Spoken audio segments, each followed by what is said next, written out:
नमस्कार मंडळी, आता वाजले सायंकाळचे 6 आणि मला जायचं आहे बाहेर, कारण उद्या आहे सायूच्या पप्पांचा बर्थडे। तर म्हटलं एक छोटासा केक वगैरे आणूया, म्हणजे मग रात्रीला असं छोटं मोठं सेलिब्रेशन करता येईल। तर सगळ्यात पहिले तर मला सायूसाठी काही लॉंग स्लीवचे टी शर्ट्स वगैरे बघायचे, कारण आता बऱ्यापैकी बाहेर थंडी वगैरे वाढली आहे आणि जे पहिलीचे टी शर्ट्स आहे ना ते थोडेसे तिला छोटे व्हायला लागले आहेत। तर म्हटलं आता एक दोन टी शर्ट्स वगैरे बघूया आणि मग नंतर येता येता घरी थोडंसं असं बर्थडेचं काही छोटं मोठं सामान आणि केक वगैरे आणूया। सध्या तर असं प्लॅनिंग केलं आहे, आता बघूया कसं कसं काय काय होते। तर तुम्ही शेवटपर्यंत अशीच कंटिन्यू राहा। चलो, तर सगळ्यात पहिले ना आम्ही इथे या एका शॉपमध्ये आलो होतो। भरपूर अशी व्हेरायटी होती म्हणून थोडंसं कन्फ्युजन होत होतं, पण ठीक आहे म्हटलं चला काही लॉंग स्लीव्जमधून टी शर्ट्स पॅन्ट घेऊया आणि काही शॉर्टमध्ये असं भरपूर काही घेतलं होतं।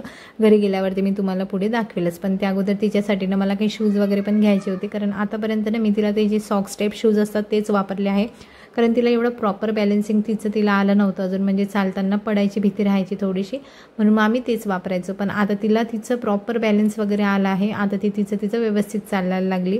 तर मी म्हटलं चला आता काही शूज वगैरे बघूया, पण एवढी इथे पण भरपूर व्हरायटी होती ना। तर आता ते कसं ना लहान मुलांच्या शूजमध्ये निघाले आहे, लाईटचे निघाले आहे किंवा काही वेलवेटमधून निघाले आहे, काही ते वाजणारे पण चिवचिव वाजणारे, आणि जे चिवचिव वाजणारे आहे ना ते बघून मला माझ्या लहानपणाची आठवण आली होती।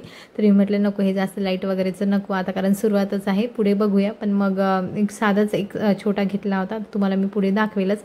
पण त्या अगोदर घरी जाताना म्हटलं चला आता केक वगैरे घेऊन जावं, छोटासाच घ्यायचा होता कारण मग त्याच दिवशी तो संपवला पण गेला पाहिजे।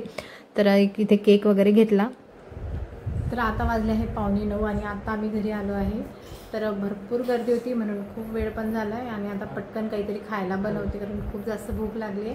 काय छोटं मोठं जे पण सामान घेतलं होतं सायूसाठी, काही कपडे वगैरे घेतले होते, तर ते मी तुम्हाला थोड्या वेळाने दाखवतेच, पण त्या अगोदर पटकन काहीतरी जेवण वगैरे करून घेतो आणि मग जे पण बाकीचं रुटीन आहे ते तुमच्यासोबत असंच कंटिन्यू करते। चलो, तर सगळ्यात पहिले ना जेवण वगैरे सगळं आवरून घेतलं, पण सायूला काही अजिबात धीर नव्हता। म्हणजे जेव्हापासून आम्ही घरी आलो ना आणि तिला पिशवीमध्ये माहीत होतं की याच्यात शूज आहे, कपडे आहे आपले असे, तर ती घेऊनच माझ्या मागे फिरत होती की लवकर मला हे दाखव, काय आहे याच्यामध्ये घालून दाखव असं।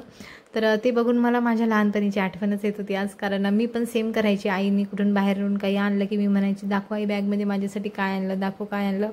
तर असं काहीसं आजचं होतं। नंतर छान तिच्यासाठी काही लॉंग टी शर्ट्स अशा प्रकारे आणले होते आणि काही शॉर्टमध्ये आणले होते। तर क्वालिटी वाईज खूप छान आहे, कारण प्राईजला पण ते काही जास्त असे एकदम महाग पण नाही आणि जास्त लो पण नाही, अशा पद्धतीने होते, रेग्युलर घालायला एकदम बेस्ट आहे।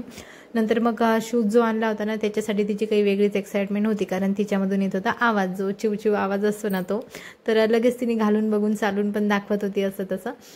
तर आज ना आम्हाला कसंही करून 12 वाजेपर्यंत तिला पण जागवायचं होतं आणि आम्हाला पण जागायचं होतं, कारण 12 वाजता तिच्या पप्पाचा केक पण कट करायचा होता बर्थडेचा। तर म्हणून असा फुल टाईमपास आमचा असा सुरू होता। नंतर छान छोटासा केक आणला होता, 12 वाजले आणि नंतर मग आम्ही छान केक वगैरे कट केला। असा काहीसा आजचा दिवस होता। व्हिडिओ जर आवडला तर लाईक करा, चॅनलला सबस्क्राईब करा। चलो बाय।